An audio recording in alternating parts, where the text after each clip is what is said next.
विद्यार्थियों, आइए इस क्वेश्चन में देखते हैं। वैष्णवी जी ने क्वेश्चन पूछा है। 28 नंबर की भुजा ए वाले वर्ग के चारों शीर्षों ए बी सी डी पर एक समान आवेश क्यों रखा गया है? बिंदु डी पर रखे आवेश पर लगने वाला बल ज्ञात कीजिए। जैसे कि हमने यहाँ पे माना ए बी सी डी सभी पर क्यों आवेश रखा हुआ है कोनों पर, और यहाँ हमको बिंदु डी पर लगने वाला कुल बल ज्ञात करना है। तो देखो ये जो बिंदु बी है डी है यहाँ पर, इस पे देखो एक तो सी के कारण, एक तो ए के कारण लगेगा इस पे बल, ठीक। एक तो सी के कारण लगेगा क्यू सी, एक बी के कारण लगेगा मतलब एफ बी, ठीक। तो यहाँ पे एफ ए बल हो गया, एफ बी बल हो गया बी बिंदु के कारण, और सी के कारण एफ सी हो गया। परिणामी बल निकाल लेंगे। तो देखो यहाँ पर जो है बीच की दूरी ये निकालनी पड़ेगी। तो हम लोग यहाँ पे 90 डिग्री का कोण बन रहा है, तो कर्ण का वर्ग बराबर लंब का वर्ग प्लस आधार का वर्ग लगाएंगे।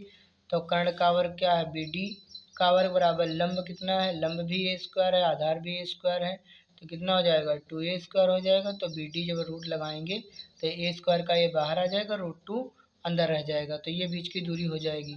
अब कह रहा है बिंदु ए के कारण बिंदु डी पर लगने वाला बल, इसके कारण डी पे लगने वाला बल क्या होगा, एफ ए बराबर भाई कूलाम के बल का फार्मूला क्या होता है 1.4570 Q1 Q2, Q1 भी क्यों है यहाँ पर भी, Q2 भी क्यों है बटे आर स्क्वायर, यानी बीच की दूरी कितनी है, बीच की दूरी स्मॉल ए है, ये हो गया ए स्क्वायर, दूरी का वर्ग होता है। तो एफ बराबर आ गया 1.4570 क्यों की गुणा क्यों स्क्वायर बटे ए स्क्वायर।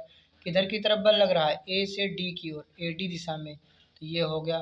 इसी प्रकार से बिंदु बी पर रखे क्यों के कारण बिंदु डी पर लगने वाला बल, बिंदु बी के कारण बिंदु डी पर लगने वाला एफ बी का फार्मूला 1.4570 Q1 Q2 पुनः करेंगे तो क्यों स्क्वायर हो जाएगा, नीचे आर स्क्वायर, इसकी दूरी कितनी थी a√2, इसका स्क्वायर करेंगे। और ये बी डी दिशा में बल लग रहा है, बी से डी की ओर बल लग रहा है, तो हम यहाँ लिख दिए हैं बी डी के अनुदिश।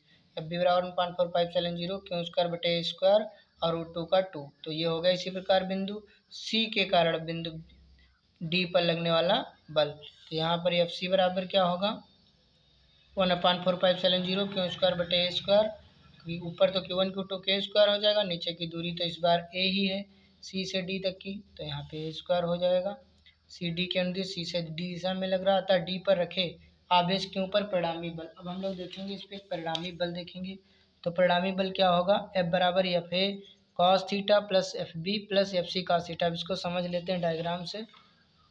देखिए ए के कारण जो बल लग रहा है वो थीटा दिशा में लग रहा है, यानी 45 अंश पे लग रहा है, इसलिए एफ ए कॉस थीटा लिया गया है। और एफ बी जो है सीधे लग रहा है, यहाँ पे कोई जो है कोण नहीं बन रहा है, इसलिए एफ बी लेंगे। और एफ सी की जगह पर फिर से जो है थीटा 45 का बन रहा है, तो हम यहाँ पे इस फार्मूले का यूज करेंगे 1/4570, इसके मान रख देंगे क्यों स्क्वायर बटे स्क्वायर, कॉस थीटा की जगह 45 प्लस वो इसका तो वैसे ही रहेगा 1/4570 क्यों स्क्वायर बटे स्क्वायर इंटू 2, और इसका भी ऐसे ही रहेगा कॉस 45 हो जाएगा।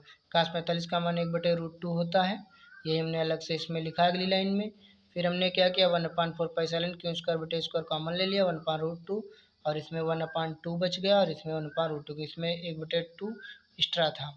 अब सबको जोड़ेंगे, 1/√2 को जोड़ेंगे तो 2/√2 हो जाएगा, हर समान है। फिर देखो 2 को हम लोग √2 लिख सकते हैं दो बार, एक बार √2 से एक बार √2 काट दिया, तो हमारा आंसर आ गया 1/2 प्लस √2, आगे लिख लें, इसको चेंज करके लिख लें, यही हमारा आंसर है। मिलते हैं नेक्स्ट वीडियो में, तब तक के लिए धन्यवाद।